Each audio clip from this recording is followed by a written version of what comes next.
Hi everyone and welcome back to the next Sewing Cafe. Today we have Joost and Hanne with us. Hi. Joost also sews, so that's immediately the reason why he's here. Because we thought it would be nice to interview a man that sews, because mostly it's seen as something that most women do, but Joost also makes great stuff, so we want to interview him about that. So thanks for having me. Yeah, you're very welcome. Why did you actually start sewing? My very first adventures on sewing machine was when I was like a teenager.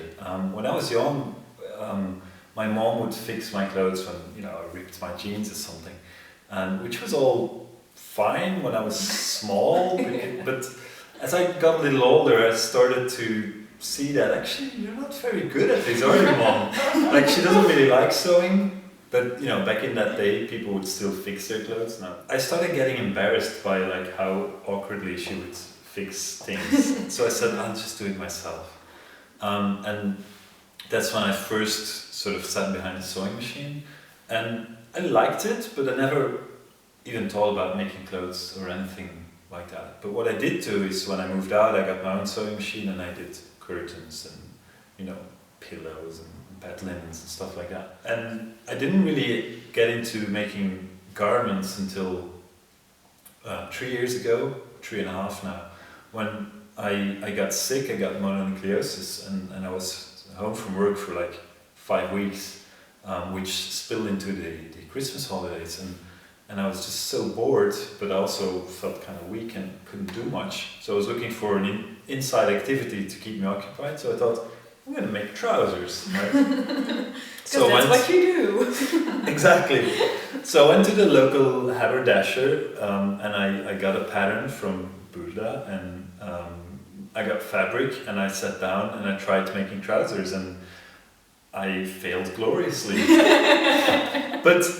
But I was inspired. I really liked them. I mean, I even wore them sometimes, which in retrospect is quite embarrassing. It's a shame.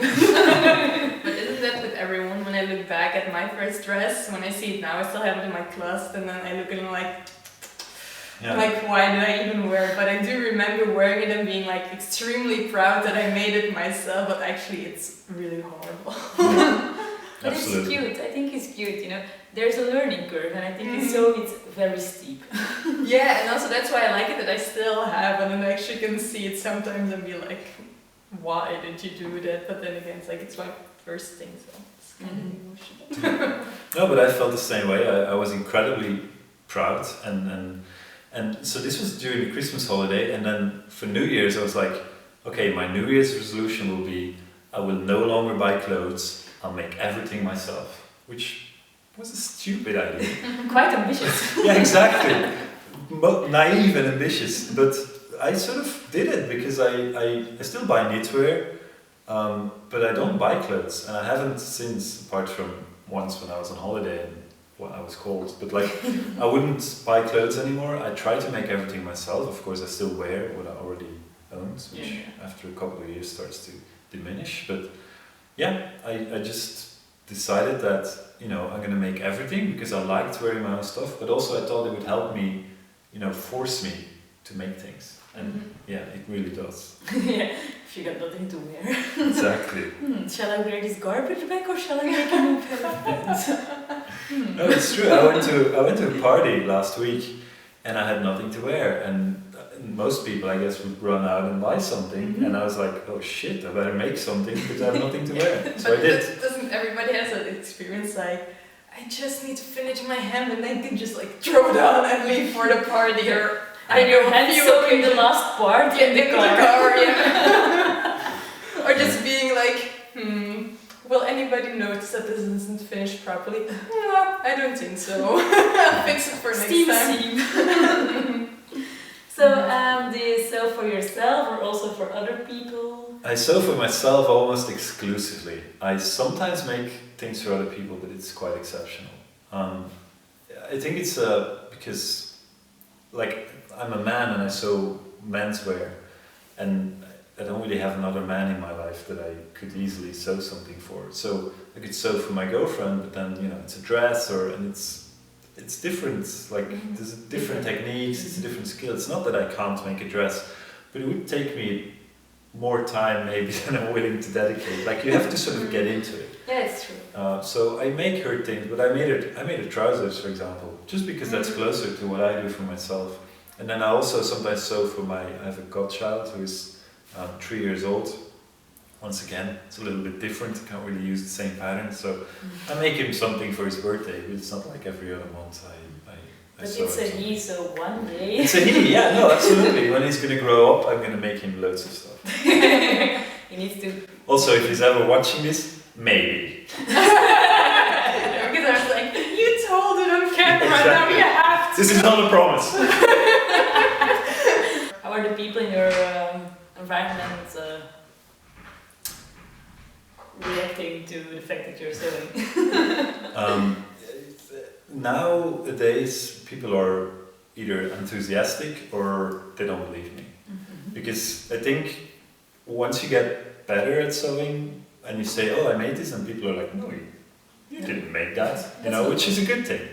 But at start, when I started sewing, I was a little bit anxious about their reactions because this, gay stigma at sewing, and if you're not gay, I mean, it's not that I'm, insecure about it, but you just don't want to be confronted constantly with sort of questions, especially because there's other reasons why people think I might be gay.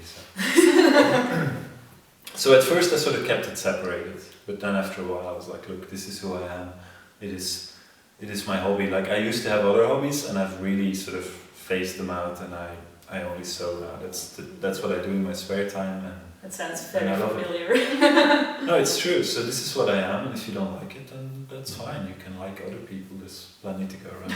Is there like one thing would you say like I'm extremely proud of making that? Yeah, actually, I'm extremely proud of making my own shoes, which is a little bit different from making clothes, but it's special for me because I wear shoe size 52 in Europe, which is 17 across the pond, and that's ridiculously large. Like it's like my forearm. Yeah. And so ever since I was like 14 or 15 years old, it's been very difficult to find shoes. So now for the first time I have shoes that I really like, and they keep my feet warm, which was always a problem before. And yeah, it's been very liberating for me. So I'm very proud and happy about my shoes, and I should definitely make a second pair because I only wear these shoes now. I think you should also document the second pair, because I'd love to make shoes one day too. And then we can like steal and learn from your mistakes. Here they are. They're huge but very cool. What do you sew on? We want to know. I have 4 sewing machines. I have a sort of all-round, it's a Singer Quantum Stylist, which does, pretty much like the all-round machine that we all have for home use. I have an overlocker, which is a serger, it's a Bernina. I have a Janome cover lock, and I have an industrial Juki. So I buy machines because I need them. Like I make my own underwear, so the overlocker and the cover lock, it's important to finish stretchy seams, and then of course the all-round machine is just there, and then the Juki. I mean, to make shoes and sew leather, and like you kind of need something that packs a little bit more punch. And it's also super fast. Yeah. Oh my god. It's actually my favorite machine. I once tried it, and it's so powerful, and you feel so empowered by using it. It's like, oh my god, this is so fast, this is awesome. It's a really manly machine. Yeah, maybe. Is there anything you learn by sewing, or things that you see differently now? I see clothes differently, and maybe even on a more general level, I see people differently, or the way they look, because like I still wear the clothes that I bought, and sometimes I would wear something and be like, how did I ever buy this? It doesn't fit at all. Like you get much more aware of how clothes fit on a body, and how if clothes don't fit, then that's wrong with the clothes, not with the body, because there's this idea in like fashion and retail that this is what you should look like, and if you deviate from that norm, then that's a load of crap. If you make clothes, everybody should have proper fitting clothes. That's true. So now I'm just much more aware that when I see people, I'm always looking at their clothes and how they fit and how they're made, how they're put together, where the buttonholes are, all of these things. I think a lot of people think, like, why is he staring at me? It's probably just because I'm trying to figure out how exactly that seam is done. So here ends another episode of Sewing Cafe. Thanks for watching. Thanks Joost for inviting us to your beautiful place and sharing your Thanks for sewing having me. thoughts. You're welcome. And maybe we'll see you next time on another episode. If you have any ideas or comments, please let them know in the comments below. Bye. Bye bye. Bye.